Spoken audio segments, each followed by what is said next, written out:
بسم اللہ الرحمن الرحیم۔ السلام علیکم ورحمۃ اللہ وبرکاتہ۔ آپ دیکھ رہے ہیں دین اسلام۔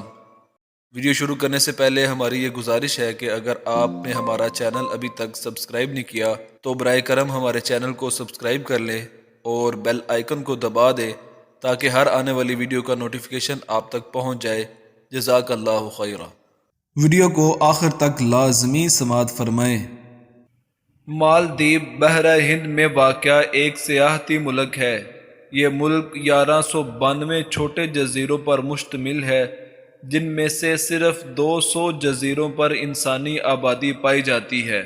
مالدیپ کی 100% آبادی مسلمان ہے، جبکہ یہاں کی شہریت لینے کے لیے مسلمان ہونا ضروری ہے۔ عجیب بات یہ ہے کہ مالدیپ بدھ مت کے پیروکاروں کا ملک تھا۔ صرف 2 ماہ کے اندر اس ملک کا بادشاہ، عوام اور خواص سب دائرہ اسلام میں داخل ہوئے، مگر یہ معجزہ کب اور کیسے ہوا؟ یہ واقعہ مشہور سیاح ابن بطوطہ نے مالدیپ کی سیاحت کے بعد اپنی کتاب میں لکھا ہے۔ ابن بطوطہ ایک عرصے تک مالدیپ میں بطور قاضی کام بھی کرتے رہے ہیں۔ وہ اپنی کتاب میں لکھتے ہیں، مالدیپ کے لوگ بدھ مت کے پیروکار تھے اور حد درجہ توہم پرست بھی۔ اسی بد عقیدگی کے باعث ان پر ایک عفریت جن مسلط تھا۔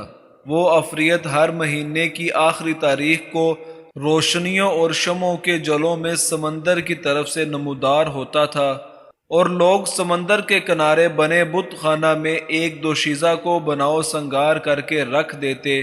وہ عفریت رات اس بت خانے میں گزارتا اور صبح وہ لڑکی مردہ پائی جاتی اور لوگ اس کی لاش کو جلاتے۔ عفریت کے لیے دوشیزہ کا انتخاب بذریعہ قرعہ اندازی ہوتا تھا۔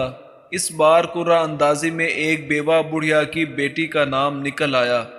اس پر رو رو کر بڑھیا نڈھال ہو چکی تھی۔ گاؤں کے لوگ بھی بڑھیا کے گھر جمع تھے۔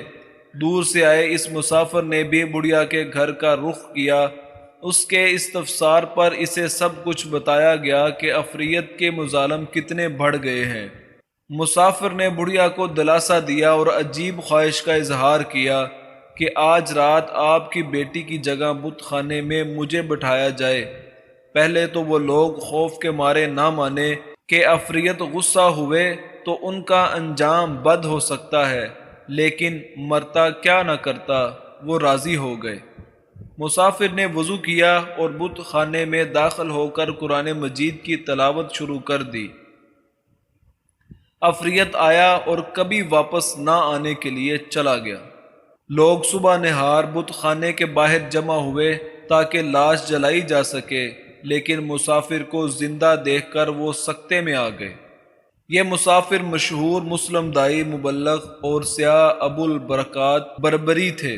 ابو برکات کی آمد اور عفریت سے 2 ہاتھ ہونے کی خبر جنگل میں آگ کی طرح پھیل گئی۔ بادشاہ نے شیخ کو شاہی اعزاز کے ساتھ اپنے دربار میں بلایا۔ شیخ ابو برکات نے بادشاہ کو اسلام کی دعوت دی۔ بادشاہ نے اسلام قبول کیا اور صرف 2 ماہ کے اندر مالدیپ کے سب لوگ بدھ مت سے تائب ہو کر مسلمان ہو چکے تھے۔ یہ 1314 عیسوی کی بات ہے۔ اس مبلغ اور دائی نے مالدیپ کو اپنا مسکن بنایا، لوگوں کو قرآن و حدیث کی تعلیم دی، ہزاروں مسجدیں تعمیر کیں اور مالدیپ میں ہی فوت ہوئے، اسی مٹی پر ہی دفن ہوئے۔ کہنے کو ابو البرکات بربری ایک شخص لیکن تنہا ایک امت کا کام کر گئے۔ میرا یقین ہے آج بھی ان کو برابر اجر مل رہا ہوگا۔ اللہ تعالی ہمیں قرآن پاک پر عمل پیرا ہونے کی توفیق عطا فرمائے، آمین۔